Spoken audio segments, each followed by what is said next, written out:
Welcome to my YouTube channel Madni Talimat. Please subscribe and press the bell icon for more videos.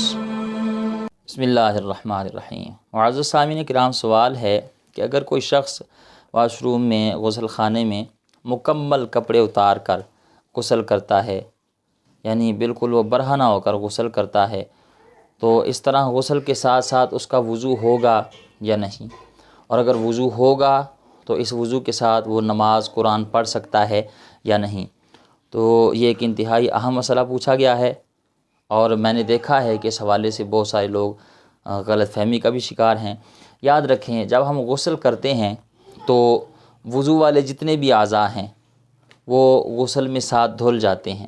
یعنی وضو کے 4 فرض ہیں: چہرہ دھونا اور کوہنیوں سمیت دونوں بازو دھونا، اور سر کے چوتھائی حصے کا مسح کرنا، اور دونوں پاؤں ٹخنوں سمیت دھونا.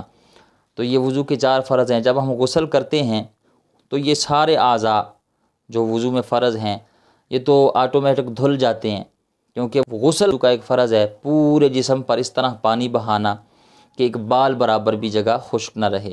اور اس کے 2 اور فرض ہیں: غرارے کرنا اور ناک کی نرم ہڈی تک پانی پہنچانا. تو جب بندہ غسل کرتا ہے تو اعضائے وضو تو خود بخود دھل جاتے ہیں. تو یاد رکھیں، جب غسل کیا تو ساتھ ہی وضو بھی ہو جاتا ہے. اب دوبارہ وضو کرنے کی ضرورت نہیں ہے. اس وضو کے ساتھ آپ نماز بھی پڑھ سکتے ہیں، قرآن بھی پڑھ سکتے ہیں.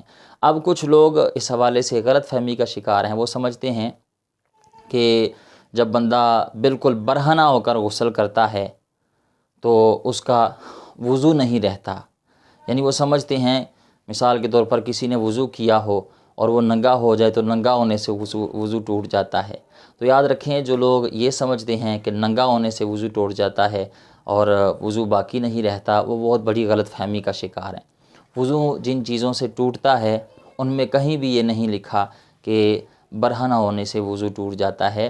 وضو توڑنے والی کچھ اور چیزیں ہیں، اس پر ایک مکمل تفصیل کے ساتھ میں نے ایک ویڈیو بنائی ہے، اسی چینل پر موجود ہے. آپ چینل کا وزٹ کریں، وہ ویڈیو دیکھیں، آپ میں اس کو مکمل تفصیل کے ساتھ اس ویڈیو میں آپ کو معلومات مل جائیں گی کہ کن چیزوں سے وضو ٹوٹتا ہے.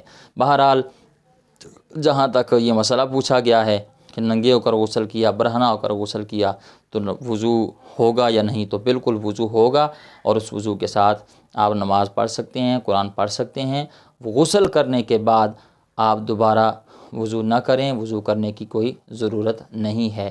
امید ہے بات سمجھ گئے ہوں گے. اللہ تعالی ہمیں دین کی صحیح معنوں میں سمجھ بوجھ عطا فرمائے.